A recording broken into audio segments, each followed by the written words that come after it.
चलो ये क्वेश्चन देखते हैं। A vehicle of mass 200 kg is moving along a levelled road of radius 70 metre with angular velocity 0.2 rad per second. Centripetal force on the vehicle, right.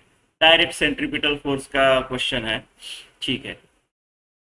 तो m are omega square, m are omega square, ठीक है। अगर कोई levelled road पे अगर जा रहा है वो कर्व रेट में, राइट, तो सेंट्रीफ्यूगल फोर्स क्या लगेगा, अगर चलो निकाल लेते हैं, ठीक है। मान लो ये सेंटर है और ये आपका व्हीकल है और ये व्हीकल कर रहा है ऐसा मोशन, ऐसा मोशन।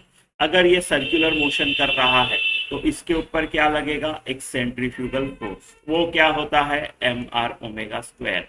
सेंट्रीपिटल फोर्स क्या होता है, net force directed towards the centre along the radius, right.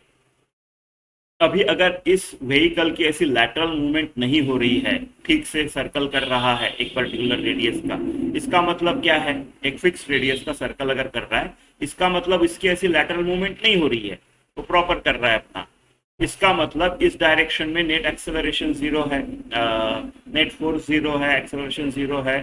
इसका मतलब centrifugal force is equal to some force which is equal and opposite of this M are omega square and which is helping the circular motion, ऐसा बोलेंगे हम। उसको बोलते हैं centripetal force, है ना। क्वेश्चन सिंपल था तो मैं सोचा सेंट्रीपिटल फोर्स को डिस्कस कर लेते हैं। ओके, तो ठीक है। तो centripetal force would be M are omega square.